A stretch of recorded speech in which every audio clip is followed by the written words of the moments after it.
Now sometimes हमें क्या होता है कि वेक्टर इक्वेशंस दी रहती है, वेक्टर यानी कि कॉम्प्लेक्स इक्वेशन, और उससे हमें एक ज्योमेट्रिकल फिगर को इंटरप्रेट करने की जरूरत पड़ती है। जैसे अगर मैंने आपसे लिखा कि if the z2 minus z1 divided by the z3 minus z1 is equate with is a suppose 2e की power iota over pi by 4 लिखा हुआ है, and then nature of a describe then the nature of triangle whose vertex are, मतलब उस triangle का nature मतलब यहाँ पे उस कि उसके एंगल्स क्या होंगे और ये बारे में है ना। Then defined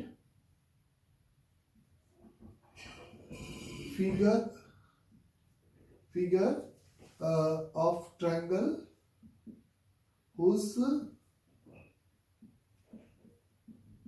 vertex are simply z1 z2 and z3, यानी कि तीन कॉम्प्लेक्स नंबर हैं जो कि इस कंडीशन को यहाँ पे क्या कर रहे हैं, सिंपली सेटिस्फाइड कर रहे हैं, और आपको एक ऐसा ट्रायंगल डिटरमाइन करना है जो कि इस जिसके वर्टेक्स z1 z2 z3 है।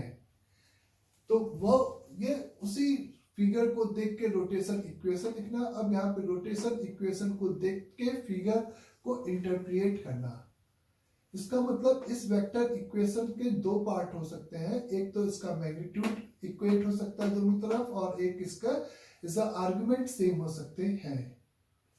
जब आप इसके मैग्नीट्यूड को इक्वेट करते हो तो यहां से आप कंक्लूड करते हो कि z2 minus z1 upon z3 minus z1 का मैग्नीट्यूड बेसिकली किसके बराबर है, सिंपली 2 के बराबर है। z2 माइनस z1 यानी कि अगर इस वाले पॉइंट का नाम a, b और c अगर अपन ने दे दिया तो यहां से अपन कंक्लूड कर रहे हैं कि ab is equal the twice of ac length है। ab is equal the twice of ac length simple यहां पर आपको गिवन है। ये बात सभी को क्लियर अच्छे से। ab is equal the twice of ac। The second is अगर हम argument of the z2 minus z1 divided by the z3 minus z1 is कर रहे हैं तो इस पूरे का argument simply आपका क्या हो जाएगा, पाई बाई 4। तो आप मेरे से कह सकते हो ये रिलेशन तब होल्ड करेगा जिसमें z1 मतलब z1 कॉमन पॉइंट है, मतलब z2 z1 और z2 z1 और z3 एंटी क्लॉकवाइज सेंस में होंगे, जहां पे z1 पे आपका एंगल कितने के बराबर बनेगा, पाई बाई 4, क्योंकि z माइनस z2 और z माइनस जो कॉमन है वो सबटेंडेड एंगल का काम करेगा और जिसमें वो एंटी क्लॉकवाइज सेंस में होंगे। तो सिंपल z2 यहाँ पे है, z3 यहाँ पर है, और यहाँ पर ये इस तरीके से z1 पर एक एंगल सबटेंड करेगा बच्चे, z1 पर एक एंगल सबटेंड करेगा। इस वर्टेक्स का नाम A है, इसका नाम B है और इसका नाम C है, ऐसा बोल सकते हो। जिसमें तुम मेरे से बोल सकते हो कि इसकी लेंथ अगर AB की वैल्यू, अगर इसकी लेंथ L है तो इसकी लेंथ 2L हो जाएगी, और ये जो एंगल होगा यहाँ पे सिंपली आपका पाई बाई 4 हो जाएगा इस ट्रायंगल का। तो z1 z2 z1 कैसे पकड़ा, ये z2 z3 is a common difference है, इज अ z2 z3 और z1 बीच का पॉइंट हो गया। तो z2 z1 और z3 एंटी क्लॉकवाइज सेंस में simple pi by 4 subtended angle वाला ये पॉइंट होगा। और अगर आपको इसकी तीसरी लेंथ का रेशियो निकालना है, मतलब इस ट्रायंगल की भाई इस तरह से ये L फिक्स करेंगे तो ऐसे सिमिलर ट्रायंगल बहुत सारे बनेंगे, तो तीसरी साइड की लेंथ अगर चाहिए तो ये लेंथ आप इस सिंपल कोसाइन फॉर्मूले से निकाल सकते हो कि इसको अगर आपने यहाँ पर cos पाई बाई 4 इस equate with simply is L का स्क्वायर प्लस 4L का स्क्वायर माइनस BC का होल स्क्वायर इस equal the 2L into 2L और cos पाई बाई 4 यानी कि 1/√2, और इस तरीके से BC की वैल्यू आपकी L के टर्म में आ जाएगी। तो सिंपली ये साइड्स का रेशियो आ जाएगा। तो तो ये इज अ कंस्टेंट आपको एक सिमिलर ट्रायंगल्स का जैसा फिगर को इज अ इंटरप्रेट कराएगा, जिसकी लेंथ के साइड्स के रेशियो फिक्स हो जाएंगे। एंगल ऑफ अ ट्रायंगल भी निकाल सकते हो, जब ये साइड्स आ जाएगी तो साइन रूल लगा के ये दोनों एंगल भी आपके निकल जाएंगे। तो इस टाइप के क्वेश्चंस में हमें जहां पे डिफाइंड फिगर की बात होती है तो हम एक तरीका है कि मॉड या आर्गुमेंट या दोनों लेकर इस तरीके से फिगर को वहां पे क्या कर सकते हैं, डिसाइड कर सकते हैं। क्लियर सबको यहां तक अच्छे से? जैसे मैंने आपसे कहा कि जैसे लेट सेकेंड प्रॉब्लम यहाँ पे आपको मैंने दे रखा है कि the Z1 square plus Z2 square plus Z1 Z2 is equal to the 0, then defined a triangle whose vertex are Z1, Z2 and origin. Defined a triangle whose vertex are simple Z1, Z2 and origin. तो अगर आपको एक triangle ऐसा describe करना है जिसके ये तीनों क्या है, वर्टेक्स है, तो यहां पर आप इस होमोजीनियस इक्वेशन से सिंपली Z1 अपॉन Z2 का होल स्क्वायर Z2 के स्क्वायर से इसको डिवाइड कर रहे हो। तो ये आपका एक इस तरीका है यहाँ पर इस तरीके से प्रोसीड करने का।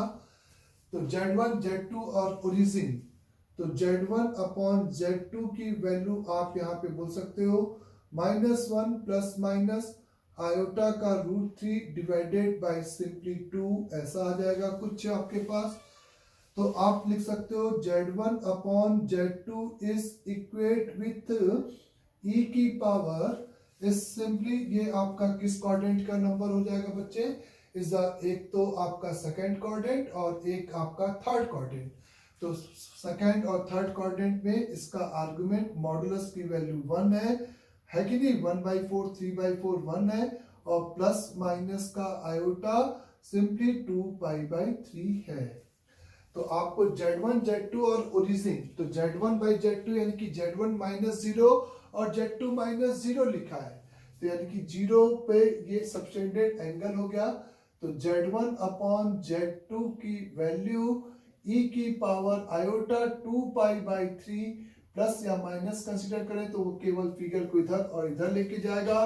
तो आप सबसे पहले मैग्नीट्यूड मॉड दोनों तरफ लिए, तो Z1 upon Z2 is equal to 1, यानी कि ओरिजिन से Z1 और Z2 दोनों का आपका जो लेंथ है वो बराबर हो गया, और argument of Z1 -0 upon Z2 -0 is equal to the 2π/3 हो गया। यानी कि ओरिजिन पर Z1 Z2 आपका कितना एंगल सब्सटेंड करेगा, सिंपली 2π/3 एंगल सब्सटेंड करेंगे।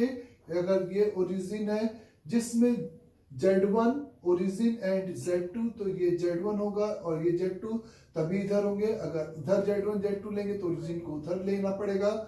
सिंपल सी बात है, उससे इस फिगर को इतना कि कहाँ पे होगा वो तो बात की बात है। आपका फिगर क्या बनेगा जिसके वर्टेक्स ओरिजिन Z1 और Z2 है, तो आप कह सकते हो जिसमें ये लेंथ और ये लेंथ भी आपस में सिंपली इक्वल है, तो एक आइसोसेलेस ट्रायंगल बनेगा जिसका vertical angle 2π/3 obtuse angle triangle हो जाएगा, और ये एंगल आपका सिंपली π/6 और π/6, और अगर साइड्स का रेशियो चाहिए तो साइन रूल लगाकर आप आराम से तीनों साइड्स का रेशियो इस तरीके से डिस्क्राइब कर सकते हो। तो कहने का मतलब यहाँ पर आपका जो फिगर बनेगा वो इस तरह से ट्रायंगल आपका फॉर्मेट आप डिसाइड कर सकते हैं। क्लियर सभी को यहाँ तक भी? अगर मैंने आपसे लिखा कि सपोज आपको गिवन है इफ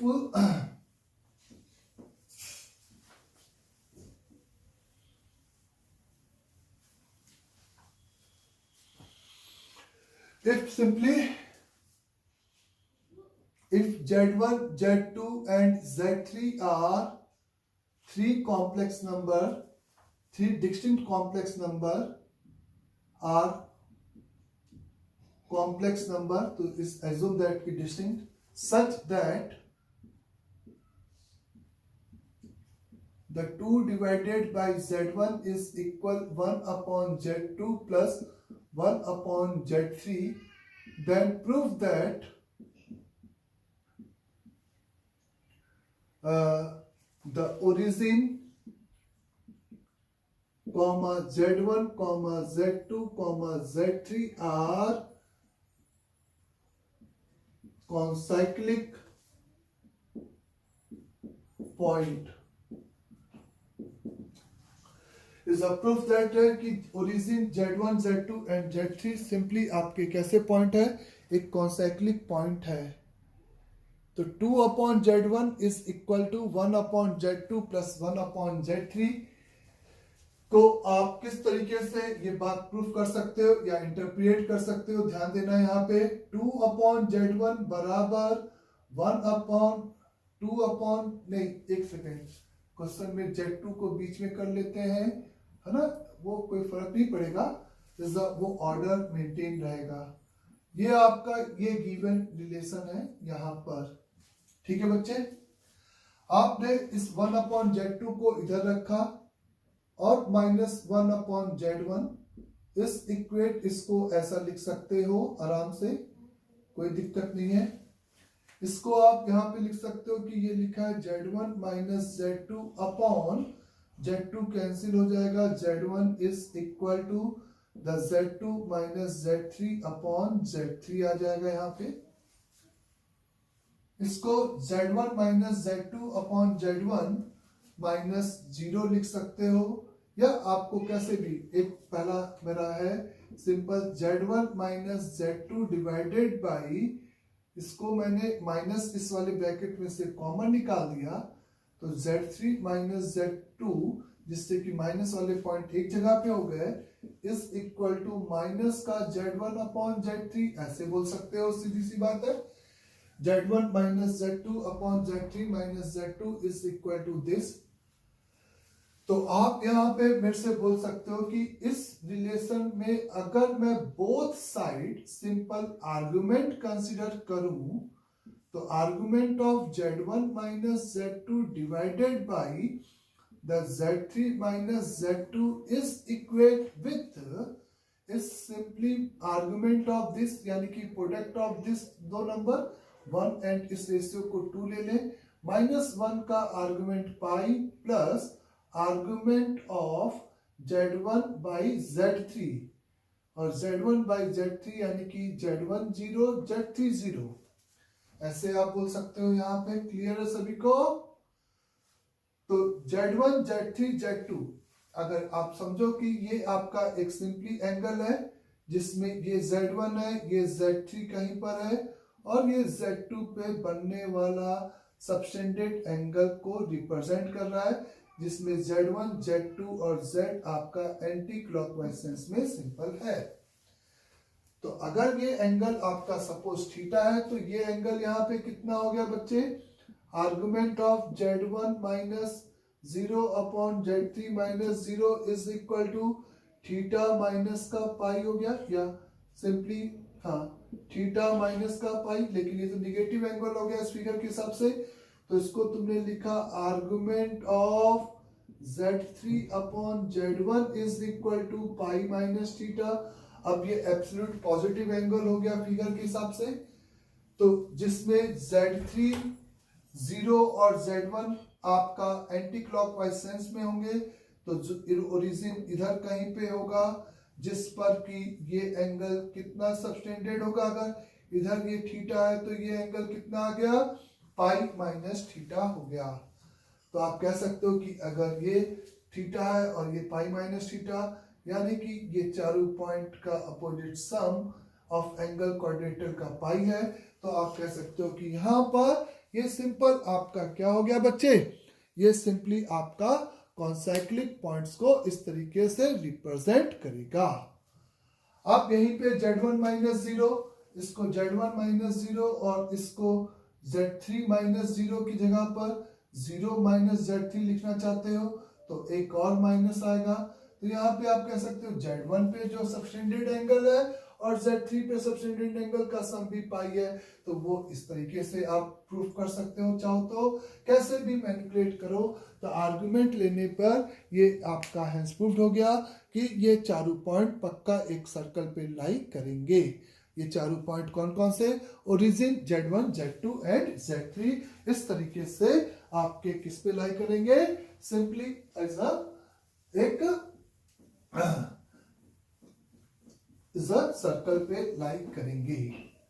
आया सबको समझ में यहां तक बच्चे?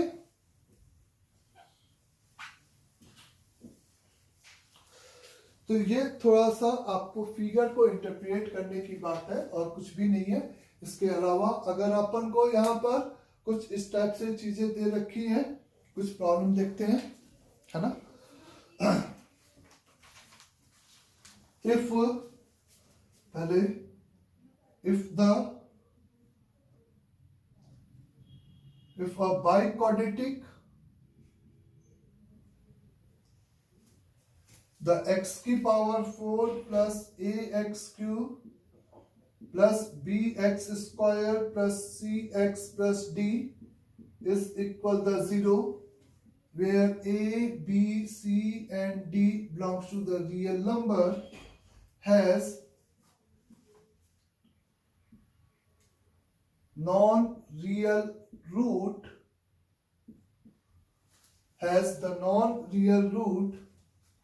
the two with the two with sum, जिसमें से the two with sum is equal the 3 plus 4 iota, and the product of other two is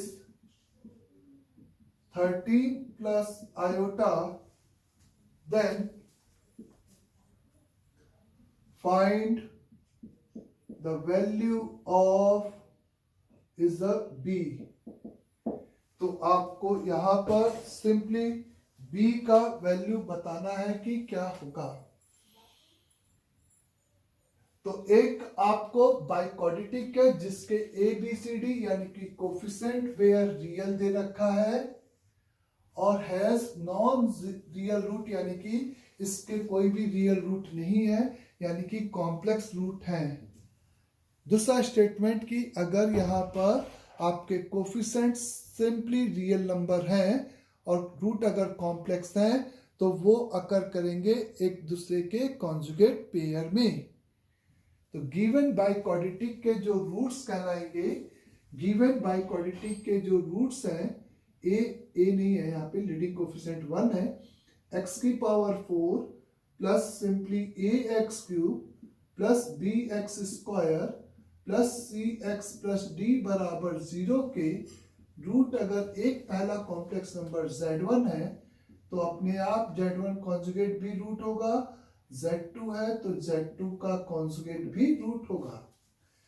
इसमें से दो का सम 3 प्लस 4 आयोटा है और अदर दो का प्रोडक्ट अपन को दे रखा है। तो किन दो का सम हो सकता है?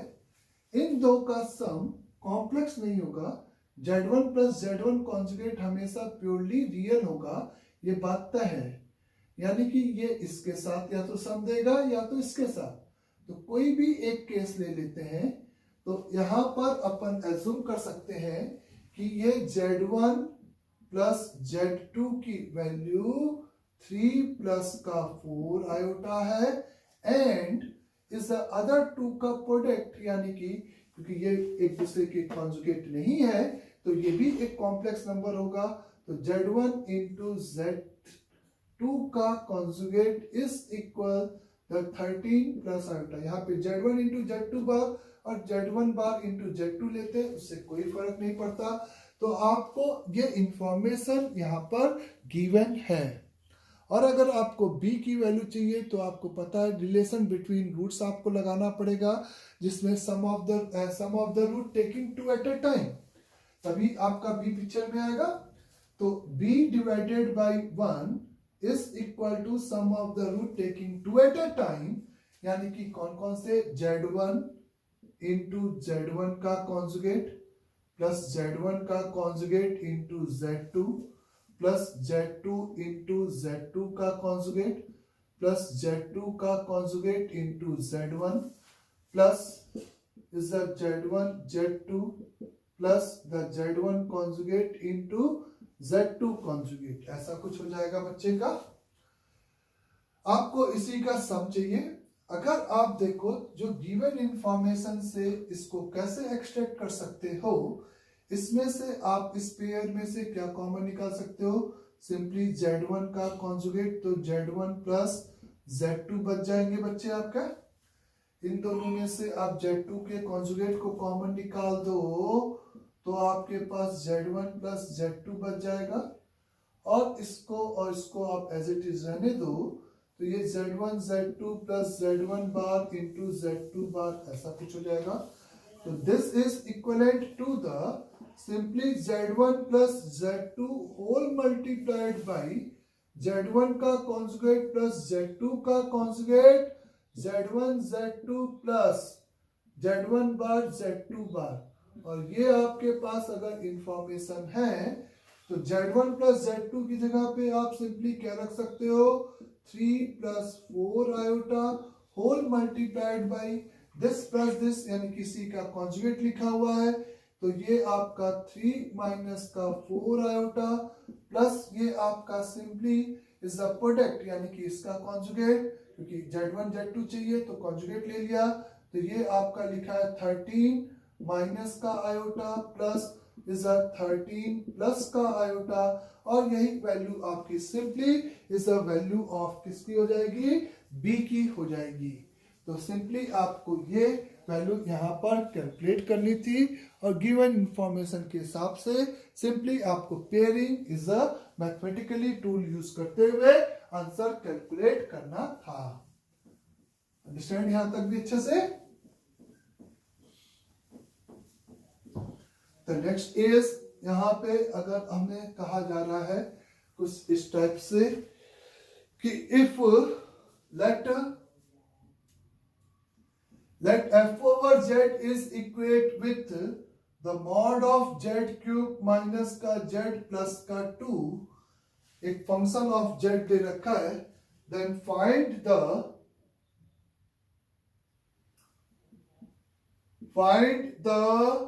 maximum value of is the f of z under the condition mod z is equal to 1। ये एक z का सिंपली फंक्शन है, ये सिंपली z का एक फंक्शन है, और उस फंक्शन की आपको क्या चाहिए, मैक्सिमम वैल्यू चाहिए अंडर द कंडीशन, यानी कि z जहां पे कॉम्प्लेक्स नंबर है तो ऑब्वियस है मैग्नीट्यूड ले लोगे तो रियल नंबर हो गया, और अंडर द कंडीशन सिंपल आपको मॉड z बराबर 1, यानी कि आप वही z उठा रहे हो जो कि एक यूनि मॉड्यूलर है जिसका मॉडुलस की वैल्यू 1, यानी कि सर्कल पे लाई कर रहा है, जिसका सेंटर आपका क्या है, इज द ओरिजिन और रेडियस 1। तो यहां पे हम इस फंक्शन को is the simply mod z बराबर 1 अगर कंडीशन है तो z is equal to 1 into e की पावर आयोटा थीटा, और जिससे कि पूरे z इस सर्कल के कवर हो जाए, इसके लिए हम z थीटा को कंसीडर कर सकते हैं ओपन क्लोज ब्रैकेट 0 से open 2 pi. It's not necessary कि प्रिंसिपल आर्गुमेंट कंसीडर किया जाए, पूरा सर्कल कवर होना चाहिए एनी हाउ। क्लियर यहां तक। तो यहां पर इसके वैल्यू को अगर हम इस पूरे का मॉडुलस चाहिए तो आप ये सोच सकते हो कि मैंने x प्लस आयोटा y से स्टार्ट नहीं किया, r e की पावर आयोटा थीटा, क्योंकि r अपन को गिवन था। ये एक अप्रोच आप यहां पे बनाने की कोशिश करो। e की पावर आयोटा थीटा प्लस का 2 हो गया और ये 3 थीटा हो गया, तो सिंपली ये cos का 3 थीटा माइनस cos का थीटा प्लस का 2 हो गया, प्लस आयोटा साइन का 3 theta minus is sine plus का साइन थीटा हो गया। यहाँ पे इसका मॉड आप ऐसे डिफाइन कर सकते हो, और ये माइनस है तो ये एक माइनस बीच में और लगाओ सही से। यहां पर आप इसको लिखोगे under root over is a cos 3 theta minus का cos थीटा प्लस के 2 का whole square plus sine 3 theta minus sine theta का होल स्क्वायर।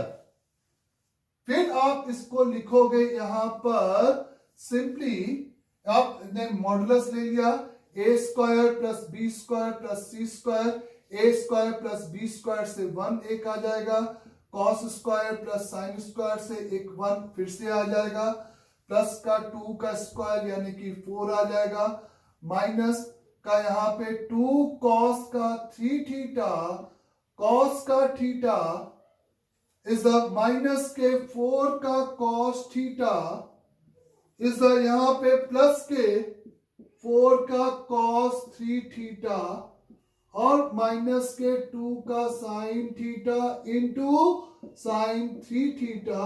ऐसे ये थीटा का फंक्शन आपको मिलेगा, जिसमें से आप -2 कॉमन निकालोगे तो ये कॉस है cos B plus sine A sine B, यानी कि this is equivalent to the under root over the 6 minus 2 into cos का 2 थीटा इज अ माइनस के 4 का कॉस थीटा एंड प्लस के 4 का कॉस 3 थीटा। इस तरीके का आपका ये एक्सप्रेशन यहां पर बनेगा और आपको इसी एक्सप्रेशन की क्या चाहिए, मैक्सिमम वैल्यू चाहिए, जो कि अब आपका क्वेश्चन सिंपली ये आपका प्रॉब्लम आप किस में चला गया, इस फंक्शन में चला गया। इस पूरे को आप cos थीटा का फंक्शन बहुत आराम से बना सकते हो। The 6 minus 2 multiplied by the 2 cos square theta minus 1 minus का 4 cos theta plus 4 into is a 4 cos cube theta minus के 3 का cos थीटा। तो दिस इज इक्वेट विथ 4 4 जा 16 t का क्यूब, अंडरस्टैंड, माइनस के 4 का t square, clear, is a minus का 12 minus का 4 तो माइनस का 16 का t, माइनस का 12 माइनस का 4 यानी कि माइनस का 16, क्लियर यहां तक भी सभी को, इज अ प्लस का 2 और 6 यानी कि प्लस का 8, जहां पे t is belonging to the simply आपका -1 से 1 होगा। और इस क्यूबिक का अगर अपन ग्राफ देखें तो ये लिखा है, एक तो 4 कॉमन निकाल दे, इसमें से 4 कॉमन निकाल दो तो ब्रैकेट के अंदर आपको मिलेगा 4t क्यूब माइनस के t स्क्वायर माइनस का 4t प्लस का 2। तो इसी क्यूबिक का इस डोमेन में आपको क्या चाहिए, सिंपली मैक्सिमम वैल्यू चाहिए। तो नाउ f ऑफ t बराबर the 4t cube minus t का स्क्वायर माइनस का 4t प्लस का 2। तो f dash t is equate with the 12t square minus का 2t माइनस का 4। तो यहां से इस -1 से 1 के बीच में इसका जो रूट आ रहा है वो देख लो। तो -1 से 1 के बीच में रूट की वैल्यू देखने के लिए आप यहां पर देखो तो इसका जो टर्निंग पॉइंट है स्क्वाड्रेटिक का, इस टर्निंग पॉइंट स्क्वाड्रेटिक का बच्चे कहां पर है, -1/12 यानी कि 1/12 पे। एक स्टेटमेंट 1 यहां पर है, -1 यहां पर है, 1 पर वैल्यू, 1 पे वैल्यू इसके पास कितनी है बच्चे, इज 12 माइनस का 6 यानी कि 6 है, -1 पे वैल्यू 12 प्लस 2 माइनस 4 यानी कि ऑब्वियस है 10 है, और एक अपवर्ड ओपनिंग पैराबोला, इन दोनों पे वैल्यू पॉजिटिव, यानी कि ये कुछ ग्राफ इसका -1 से 1 के बीच में ऐसे जाएगा। तो आप नोटिस कर सकते हो कि मैक्सिमम वैल्यू इसकी कितनी हो जाएगी। सिंपली यहाँ पर इसकी मैक्सिमम वैल्यू अगर देखनी है तो वो ग्राफ मेरा कट गया है, सर कट गया है क्या बच्चे, इज वो ग्राफ कट चुका है ऊपर। तो ये आपके पास क्यूबिक आया और इस क्यूबिक का ग्राफ इज बोर्ड कट रहा है, तो ये ग्राफ फिर से देख लो। यहाँ पे इज सिंपली -1 और 1 टर्निंग पॉइंट 1/12। इस पर ये वैल्यू सिंपली आपकी कितनी आ रही है, सिंपल ये वैल्यू यहाँ पे 6 है और यहाँ पर ये वैल्यू इज 10 है। और आप कह सकते हो कि मैक्सिमम चाहिए था तो 110 आंसर हो जाएगा। तो इस फंक्शन की आपको मैक्सिमम वैल्यू चाहिए थी, तो आंसर इज सिंपली 10 के बराबर आप बोल सकते हो। अंडरस्टैंड।